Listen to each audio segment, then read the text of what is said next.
नमस्कार, मी Punjab duck. 20 August, 27, 28 ह्या दरम्यान म्हणजे ह्या 3 दिवसामध्ये काय होणार आहे, 26, 27, 28ला नागपूर जिल्हा, वर्धा, भंडारा, गोंदिया, चंद्रपूर, यवतमाळ, त्याच्यानंतर वाशिम, हिंगोली, अकोला, अमरावती, त्याच्यानंतर इकडं हिंगोली, परभणी जिल्हा, जालना जिल्हा, एक बीड जिल्हा, त्याच्यानंतर अहिल्यानगर, नेवाशापर्यंत, त्याच्यानंतर संभाजीनगर, जालना आणि इकडं जळगाव, जामोद ह्या पट्ट्यामध्ये ना 25, 26, 27, 28च्या दरम्यान त्या भागामध्ये पाऊस असणार आहे, म्हणून हा अंदाज लक्षात यायचा.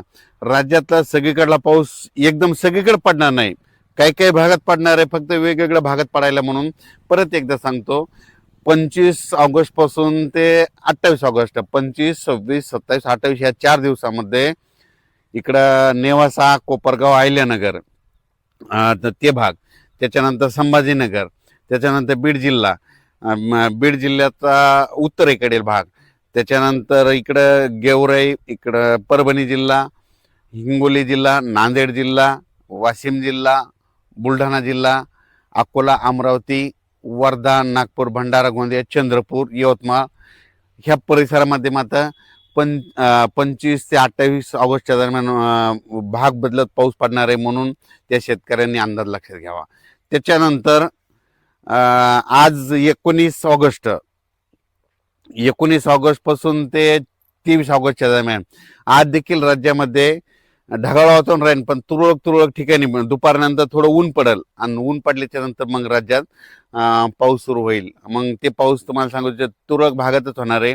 इकडं लातूरचा उदगीर परिसर, त्याच्यानंतर सोलापूर जिल्ह्याचा इकडं मंद्रुप ते परिसर, त्याच्यानंतर इकडं कंधार तालुका, इकडं नांदेड जिल्ह्यात बिलोली, सगरोळी, त्याच्यानंतर धर्माबाद, आदिलाबाद त्या परिसरामध्ये हा पाऊस असणार आहे, म्हणून अंदाज लक्षात यायचा.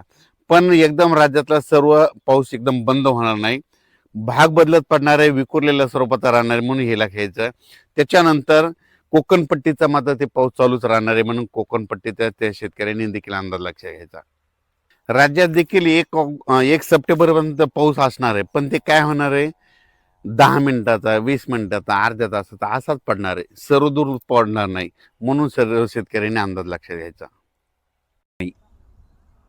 महाराष्ट्रात म्हणजे पश्चिम महाराष्ट्र, मराठवाडा इकडं पाऊस नाही येण्याचं कारण सांगतो. काय झालं की एक बंगालच्या खाडीमधून जे कमी दाबाचे पट्टे तयार होतात, ते काय होईल तर ते नागपूरकडून इकडं मध्य प्रदेशकडून इकडं गुजरात, राजस्थानकडे 2 चालले. तर मग ते जात असताना ते जोपर्यंत शांत होत नाहीत तोपर्यंत आपल्या इकडं पाऊस पडणार नाही, म्हणून अंदाज लक्षात येतात.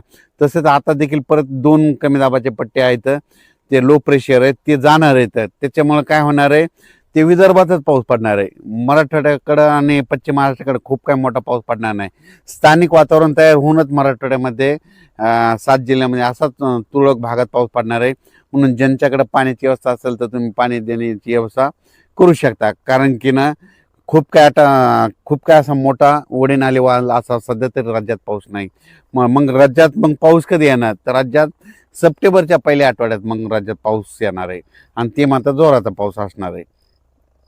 सध्या फक्त वरुण राजाची बॅटिंग फक्त विदर्भाकडेच आहे, म्हणजे त्यांच्याकडेच आहे. कारण की ना मग त्याच्यामध्ये कोणतं सांगतो की परत एकदा सांगतो, वर्धा, नागपूर, भंडारा, गोंदिया, चंद्रपूर, यवतमाळ, इकडं अकोला, अमरावती, पुन्हा मध्य प्रदेशचे जे लगतचे तालुके आहेत, मोर्शी, अचलपूर, दर्यापूर, त्याच्यानंतर इकडं परतवाडा, इकडं जळगाव, जामोद ह्या पट्ट्यामध्येच काय होणार आहे, ह्या शेवटच्या आठवड्यामध्ये आता म्हणजे 18 ऑगस्ट ते 30 ऑगस्टपर्यंत त्या परिसरामध्येच विदर्भातच पाऊस पडणार आहे. परत एक कमी दाबाचा पट्टा तयार होईल, ते बी विदर्भात पडेल, पण त्याचा पाऊस खूप लय झालं तर ह्या शेवटच्या आठवड्यात काय होईल की नांदेड जिल्हा एक घेईल, त्याच्यामध्ये हिंगोली एक घेईल, त्याच्यानंतर परभणी जिल्ह्यात काय भाग घेईल, म्हणून तिथपर्यंत परभणी जिल्ह्यातच येईल. त्याच्या पुढं काही ते पाऊस सरकणार नाही, कारण की ते पाऊस तिथंच स्थिर होऊन जाईल. राज्यात सध्या तरी खूप काही असा मोठा पाऊस नाही, कारण की ज्यांच्याकडे पाण्याची व्यवस्था असेल तर तुम्ही तुमचं पाण्याची व्यवस्था करू शकता. कारण की खूप असा पाऊस, मुसळधार पाऊस पडणं, ओढे नाले वाहतील, तसा काही राज्यात सध्या पाऊस नाही, म्हणून अंदाज लक्षात येतात. तसा पाऊस येईल महाराष्ट्रात, ते येईल फक्त पुढच्या सप्टेंबर ऑक्टोबरमध्ये. तोपर्यंत शेतकऱ्यांना आपण आपल्या पिकाची काळजी घ्यायची. फक्त सध्या पाऊस राहील फक्त विदर्भात.